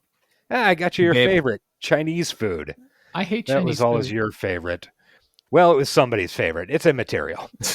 What a fucking asshole. Yeah, he is a real piece of trash. But he does get her a hotel room. Yeah. And he thinks she's crazy the whole time. Yeah, he really does. So the next day, she investigates this card she got out of Devlin's wallet, and goes to this web address and, sees the little pi symbol and clicks and finds out that really the guy from the beginning of the movie didn't have AIDS. At the autopsy, they confirmed there's no fucking HIV in his blood. Bum, bum, bum. Also Devlin can track that she's online. I feel like the long-term effect of the AIDS move was like, if he hadn't shot himself, what was the goal? For him to just keep on living without AIDS? Like, what was I don't know. Okay, that's actually explained way later in the movie. We can wait till then. Okay, I'll try and keep that in mind. So yeah, she finds out he didn't have fucking AIDS. And we see Devlin on the phone and he's trying to trace her down, and he says to the person on the other end of his cell phone, and I'll take care of the other matter for free. And it's Dennis Miller we cut to Dennis Miller getting a prescription filled, and there's like a barcode scanner. Bum, bum, bum. Yeah. I will say that this is another bit of fucking vibe where when I saw this scene, I can smell a pharmacy in 1990. Like, they had very specific smells based on the usually old-timey candies they sold. Yeah. And the ointments. It was another like, wow, sense memory, man. Crazy shit. This ain't no CVS. Yeah, no corp pharmacies. Wild times. So Angie contacts Cyber Bob to meet up because Cyber Bob knows, like, she asks him about some shit and he says, that's the Praetorians behind this shit. Disappointment of the episode, not getting to actually see Cyber Bob on camera. Yeah, well, that's that character actor thing I was talking about. Like, this movie should have set up, holy shit, here comes, I don't know, fucking Stanley Tucci in an early role, or, something. Tony Shalhoub pops in. Really, yeah. And he... fresh off of Wings. Yeah. And also, in this conversation they have on the chat room, he says, okay, there's too much stuff to tell you, and I'm not going to give it out over this saved, digital medium. Let's meet IRL. Yeah. Which this might be the first mention of IRL. It's so crazy because it pops up and you don't think about it. Like IRL is a word now. And then she has to repeat it. She goes, IRL in real life. I was like, oh yeah, nobody fucking knew what that meant. Yeah, this very well could be the first instance of that term in major media. Yeah, like, it probably was. It's very funny. Would have been better if they'd have done LOL. I don't actually know what that stands for. Laugh out loud. Lots of laughs. I never really knew. Yeah, I think out loud. I thought it was that laugh out loud. Yeah. But we all know what Rafflemouse stands for. Of course we do. and we also, can code the ASCII Rafflecopter. Yes. So, so she's going to meet Bob later at the fucking Santa Monica Pier. And then Dennis Miller shows up with his Chinese food and his creepy talk. And she explains the plot to Dennis Miller, or what she thinks is the plot. I'm starting to think you aren't so crazy, babe. Yeah, and then he referred to fucking Joni loves Chachi or something. And she explains that Praetorians place somebody inside Gatekeeper to leave these back doors, and then they put somebody to replace her at Cathedral. So Cathedral, which is a cybersecurity firm, won't find all the pi symbol based plots? ? It's a little clunky here. Yeah. And as they're in the car, Dennis Miller starts going into anaphylaxis because, oh shit, that computerized prescription was wrong. And he, bounces his car off the curb, and she leaves him in the hospital. He gave him penicillin, which I also am allergic to. So if you want to assassinate me, feel free to switch my prescription out for penicillin. I'll keep that in mind. Yeah. So, she leaves him in the hospital and goes to meet Bob. And then we do apparently 5 seconds beforehand cut where Devlin goes to Bob's apartment, and you see his icon you see his little smiley face icon next to the name tag. I like that. I'm going to start doing that. Yeah. And he says, putting a high-tech low-life logo next to. Fuck yeah. I should have slapped some up when I was in Lawrence yesterday. Definitely should have. I've got a handful of them. There's one particular light pole I've got my eye on. I'm kind of a pussy and don't want to get out of my car and slap a sticker on it. It's got 500 stickers on it already. Yeah. So, Devlin goes to Cyber Bob's apartment and kills him. And we missed the opportunity for another great character actor. Could have been fantastic. And the thing is, because Dennis Miller had been so creepy, he's kind of the love interest in this movie. In as much as there is one. But had Cyber Bob actually existed as a character, that could have worked. But, anyway. So then Devlin shows up on the Santa Monica Pier and fucking grabs her. Santa Monica Pier is a fever dream, apparently. Yeah, it certainly is. It wasn't like that when I was there, but it was the day. They are trying to shoot. Winkler is trying to shoot this like what is that dude's name? Guy who directed Batman and Robin. No. Joel Schumacher. The way Joel Schumacher shot the pier in Lost Boys. Okay. But he's not good at it. That's one of the big problems with this. So Devlin grabs her. He threatens her mother, like, oh yeah, and earlier Dennis Miller moved her mother to a different sanitarium or something. Yeah. Devlin says, oh yeah, I'll get your fucking mom. And she's like, fuck you, and runs off. And this is intercut with Dennis Miller getting a computer programmed injection and dying. Yep. So he dies. She shows up at the hospital. She's like, oh, there was nothing wrong with him. I'm glad you skipped over the pier chase because it was very boring. It was dumb. I mean, like, this guy is clearly a brilliant producer. He is not a fucking director. I can tell you that. Much like Devlin, not a great assassin. Really fucking no, bad at he's super fucking mediocre. So she shows up at the hospital. She's like, oh, nothing was wrong with him. And the lady behind the counter is like, he was being treated for insulin. There's nothing about penicillin on here. And that's when she throws the computer monitor on the ground. Yeah, it's pretty great. So then she steals this car. Is it really stealing? I mean, yeah, that's fair enough. I don't know. Let her borrow it. I assume his ex-wife might have some thoughts on the matter. True. Plus, her cabriolet disappeared somewhere. Yeah, her cabriolet had been towed or something from its spot at LAX. So she steals this car, and then gets arrested because of automated plate scanners. Which I don't know. I worked at a police department in the 2000s, and they didn't have that. But whatever. No, the technology they're using is much more 2015 than it is 95. So she gets arrested after a short and terrible chase. She's talking to her public defender, and the public defender's like, I'll call you fucking Cleopatra. I don't give a shit. You're other clients, you crazy woman. You're explaining this plot to me, and it's insane on the face of it, and I don't have time, even if it was like real.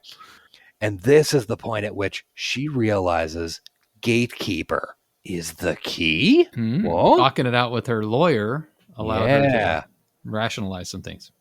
So she then gets bailed out by Dennis Miller's friend, Ben Phillips, who he had mentioned earlier as being, a fat babe. Oh, is that what happens? No, she gets bailed out by... Was that Ben Phillips? That is ostensibly Ben Phillips. Oh, I guess I never said it. I guess I just assumed this was a random FBI guy. No, this is supposed to be Ben Phillips. Okay. He says, like, as soon as Dennis Miller called me about you, I did some research and realized I had to do a bunch of hunting to find you, but you're out now, so I'm going to take you to the field office, and I need you to explain everything. And also, what did you do? Did you copy the disc before it got ruined in the Mexico sun when you were crashed out on that beach? And he's like, wait a minute. He's doing the exact same line of bullshit, kind of, that Devlin was doing in his opening scenes, where he's like, I'm the perfect man for you. I'm the cop in this situation to save you. Yeah, so he gives away that he's actually a bad guy.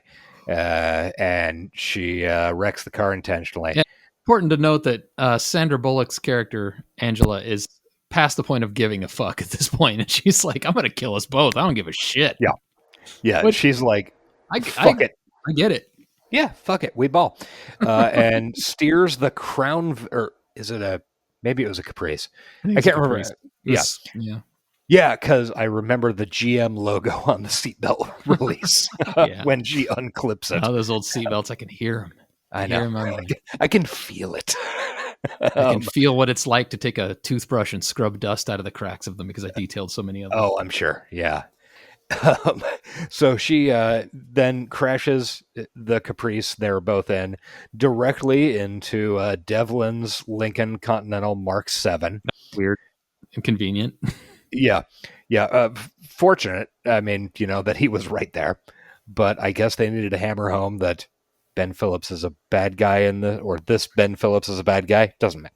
Mm-hmm. So she runs away, jumps across a drawbridge. Devlin, also convenient. Yeah, Devlin is trying to follow her, but he can't because It's funny because he's just standing there at the edge of it watching her as the drawbridge goes up, and I'm thinking, you should get off that thing.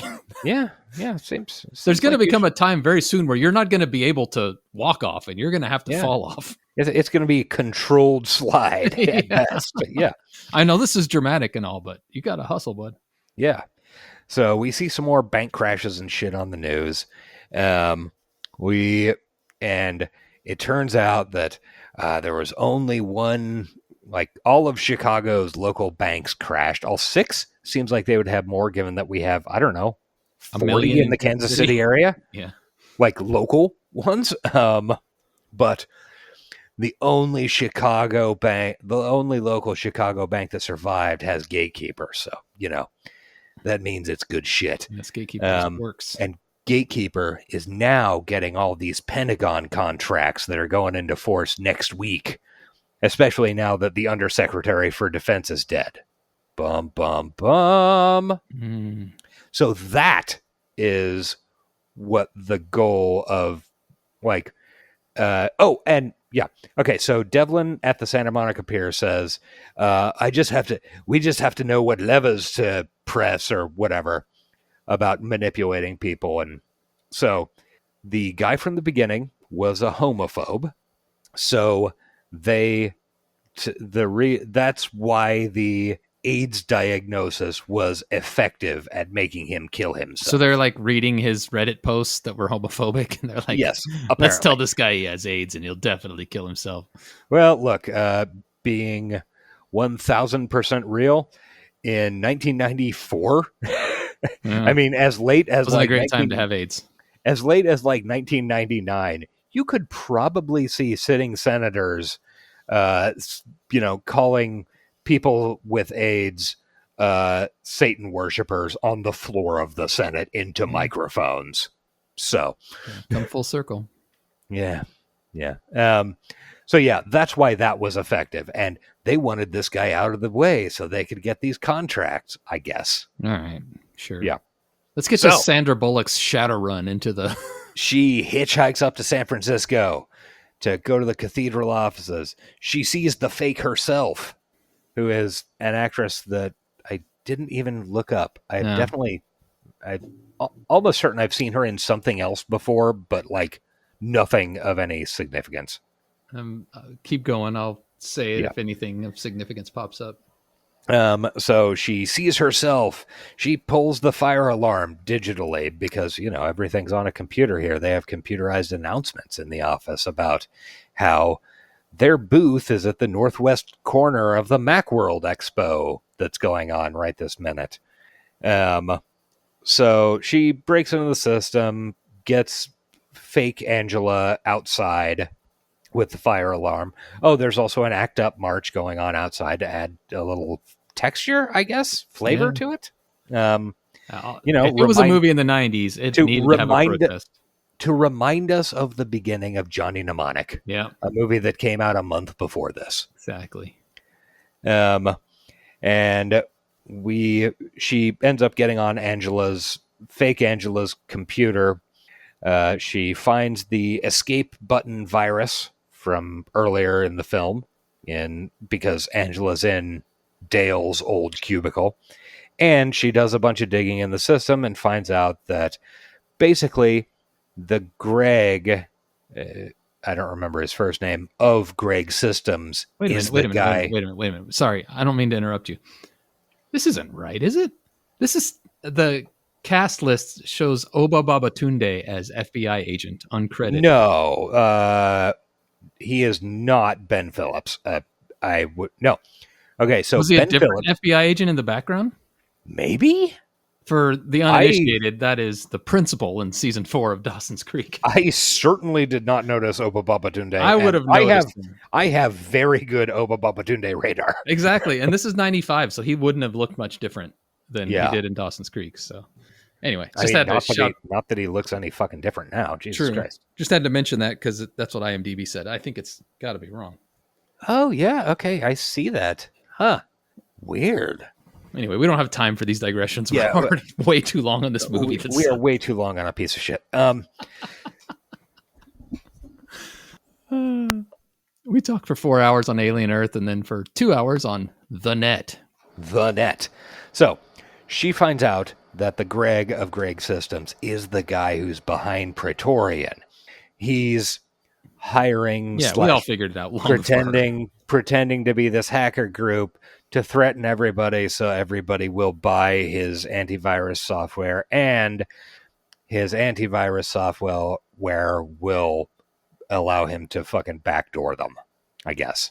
The important thing is, while she's here, though, and this was a good scene. Like, I'm not gonna shit talk this scene because there's a little suspense as they're waiting on the fire trucks are showing up, and she's on a time limit to do all this hacking, and she's learning stuff, and then she finds the disc that she had sent him with the escape button virus. Yep.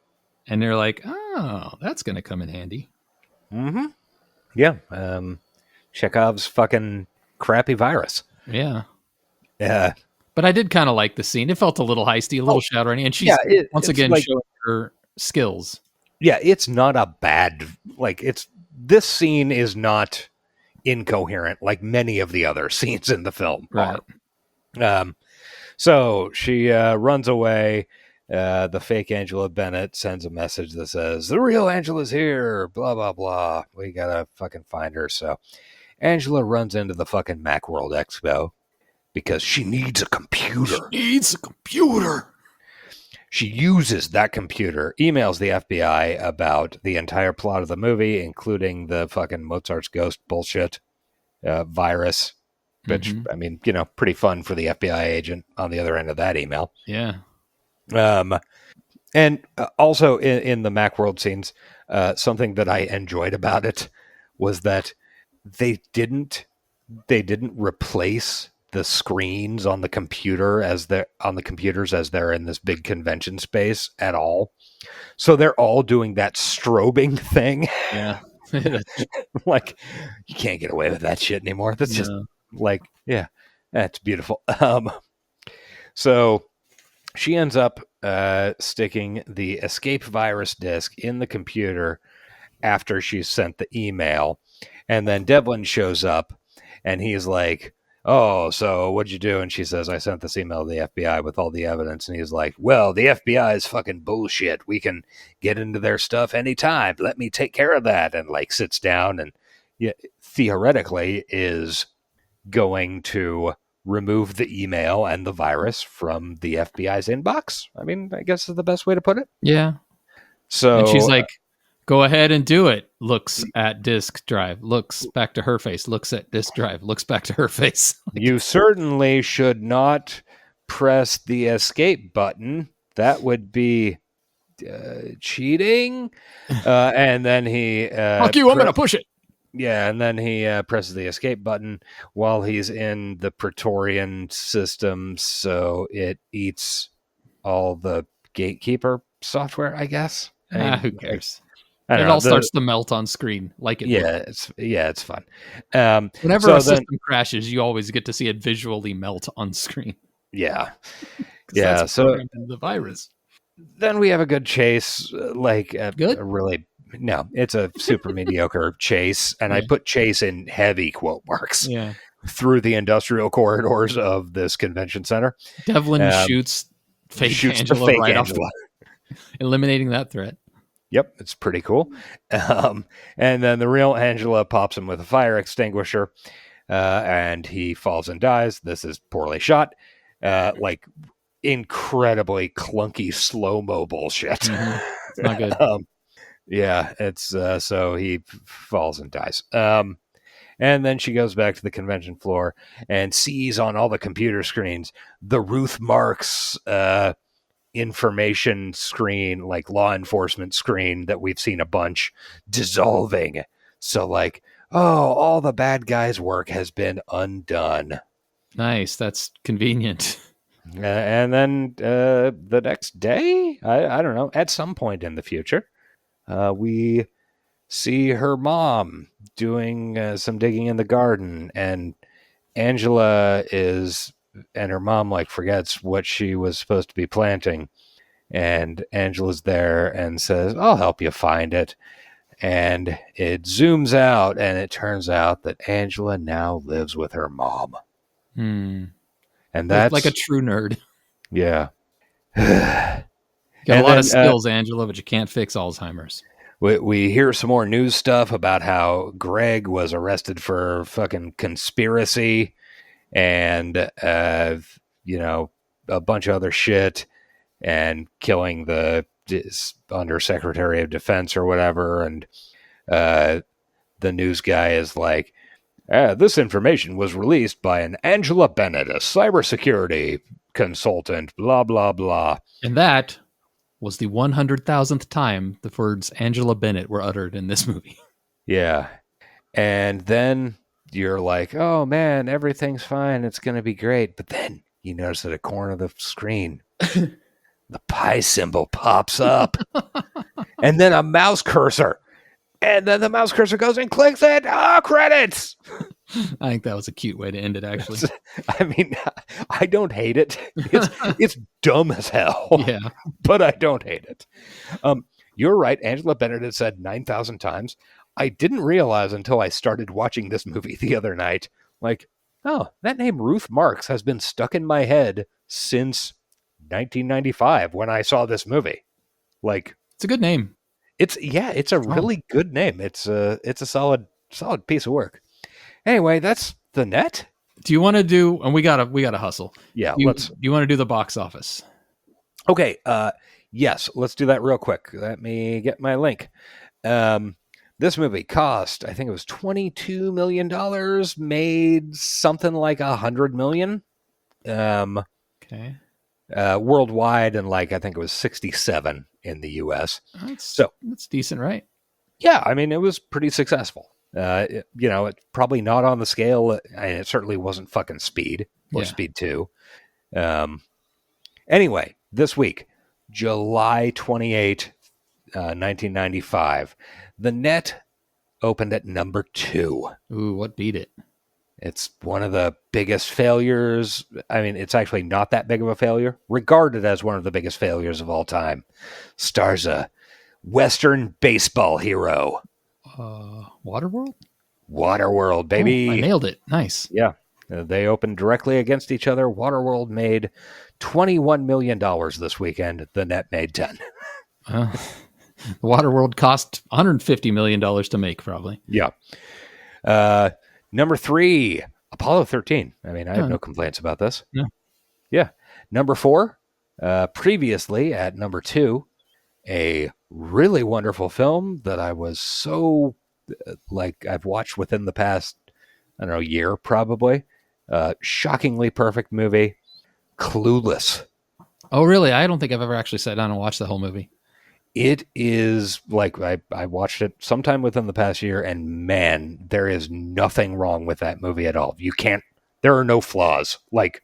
The only things you can complain about are things that are intentionally ephemeral. Yeah. All this music sucks. And the movie is aware that all this music sucks and it's just the music of the moment, baby. Yeah, it was. Number 3, 9 Months, which I think was Hugh Grant and Julianne Moore? Yeah, no idea. Maybe? Yeah.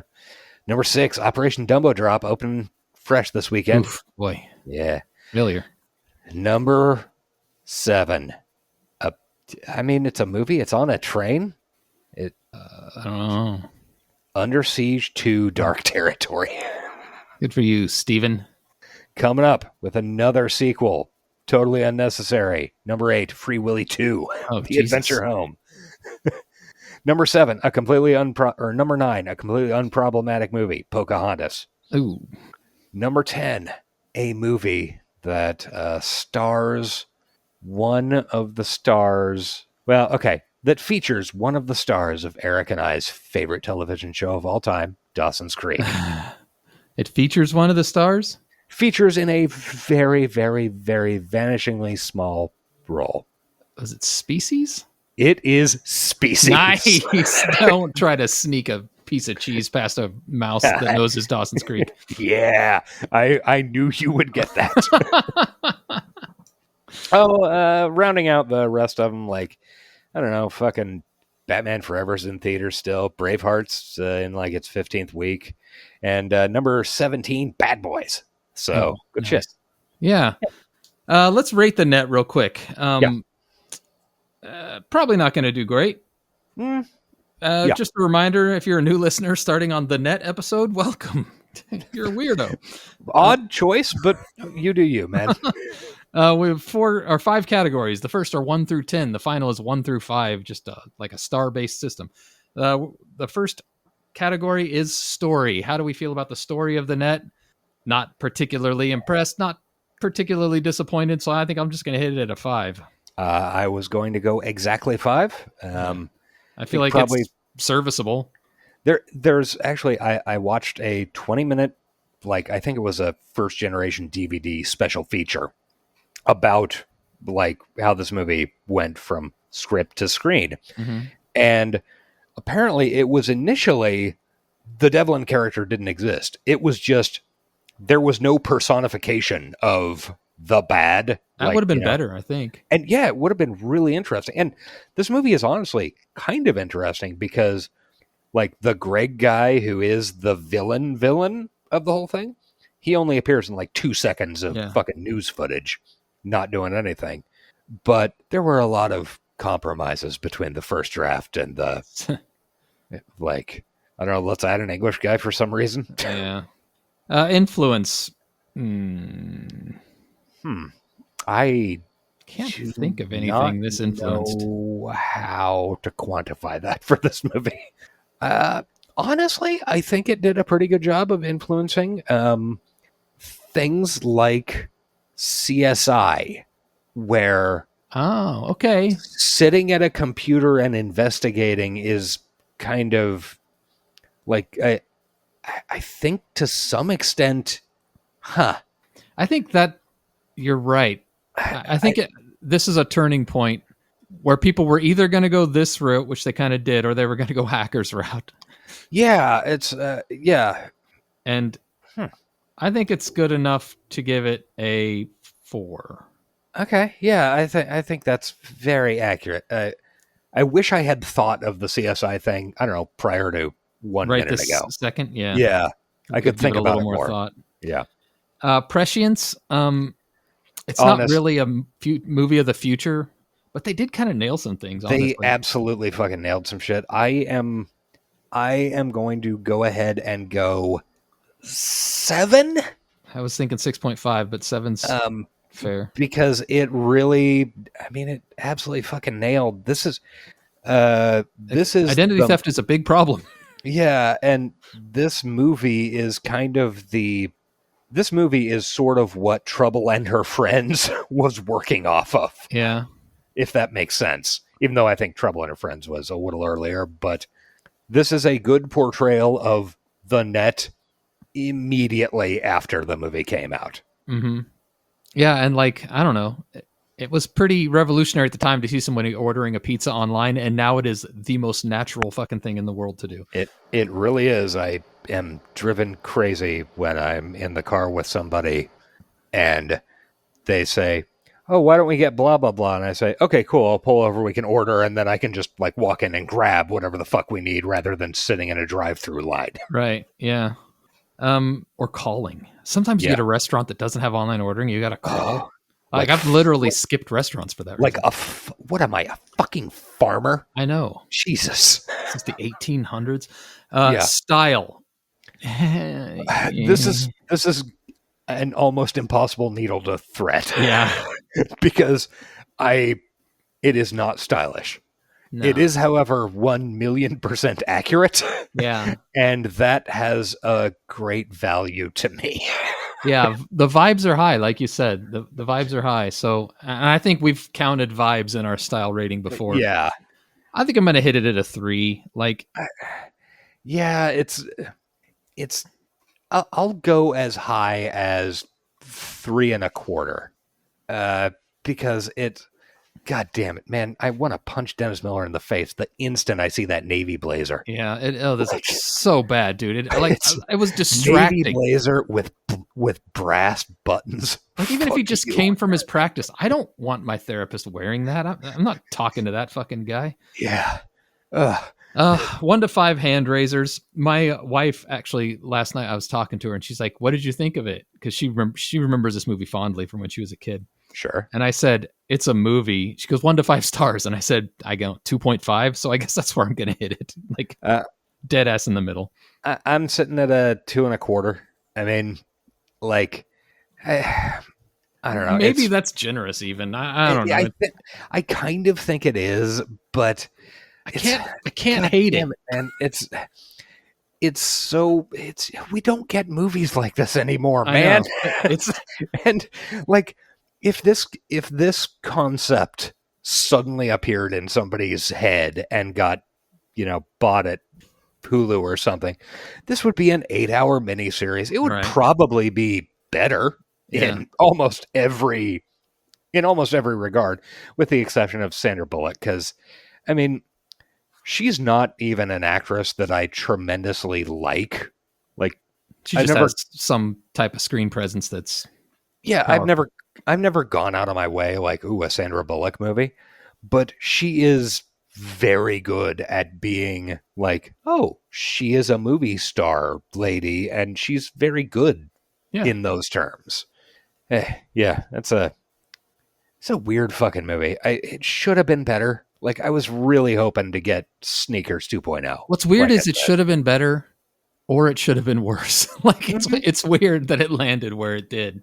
Like, because what's presented to us, if you presented it on paper, I'd feel like we'd say, well, that's trash. That's a 1-star movie. But there's something about it. Yeah, and even when you consider, like, I really wonder what this movie could have done if, an actually good director had been involved. Yeah. Because, like, even just a talented journeyman, like, would they have cast a British piece of cardboard as the villain? I mean, honestly, Dennis Miller probably would have been a better villain than that guy. You're like, swap those two roles, and I think the movie would have improved. I mean, I still don't think I would be able to. I don't think my eyes would focus on Jeremy Northam. Is that his name? Well, you're going to get to watch him in Cypher sometime in the future. All right. Oh, good times. That was The Net. It was one of the first movies you mentioned when we talked about doing this podcast. Well, and I think because we got into the weeds with the movie, I think it is really like this moment in time and this movie are very important in terms of cyberpunk and the internet coming to mainstream. This is when the internet and cyberpunk were becoming like big deals. Mm-hmm. It's important. It's not like good or even interesting, but it was a moment in the zeitgeist. This movie shaped what people thought the internet was. Did we get the influence too low? Until fucking 9/11, maybe. Oh shit! I'm gonna get the book back out. In terms of movie influence and TV influence, it's not great. But cultural influence, yeah, we might have gone way too low. All right, I'm bumping it. I'm bumping it to 7. You convinced me with that speech. I convinced myself with that speech. It is, I think it is a solid 7, and if somebody wanted to argue, I could go up to 7.5, but I'm going to stick to 7. Because this is what everybody who wasn't on it all the time thought the internet was in 96, 97, 90, like until 9/11. Yeah, and it's not a terribly inaccurate depiction either. So, goddamn. Well, that was a weird turnaround in the last 20 seconds of the fucking episode. Stay tuned at the end. You never know what comes out in the last 30 minutes, 30 seconds of the podcast, because we are out of here. We have to plug our stuff. We have to plug our Patreon, patreon.com/hightechlowlife. Look, we owe you content over there, and we will. I promise. I swear to you on my children's lives. We will. Check out, if you want to find us on Discord, you can do that via the Astronomica Podcast Discord. That's at astronomicapodcast.com. Hit up their link. We have a channel on there called High Tech Low Life, spelled all funny. And we'll talk to you about anything. In fact, go on there, recommend us a movie, and we might just cover it, as we are going to do next week. Next fucking week. It got hammered into our brains over and over again.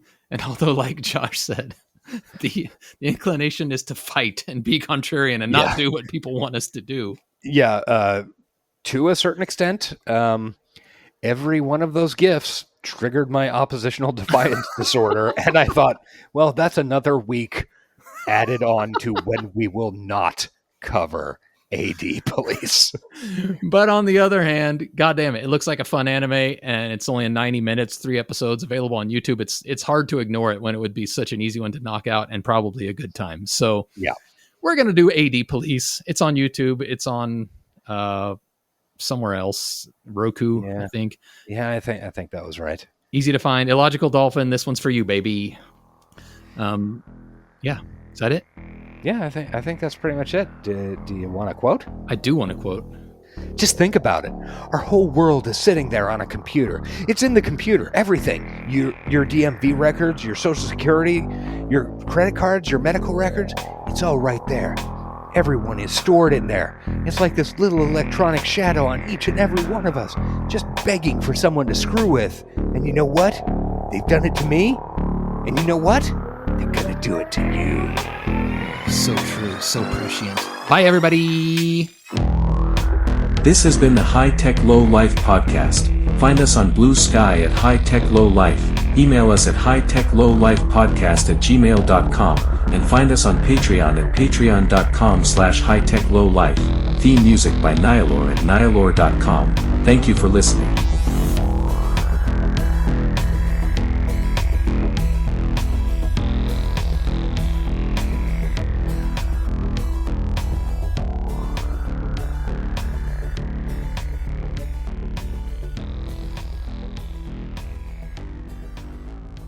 Keep it moving. Come on, what are you waiting on? Let's go. They're trashing our rights, man! They're trashing the fluid data! They're trashing! Hide the planet! Hide the planet! Shut up and get in the car. No one leaves the house anymore. No one has sex. This podcast is the ultimate condom. That's 100%. Bye. Bye. Definitely.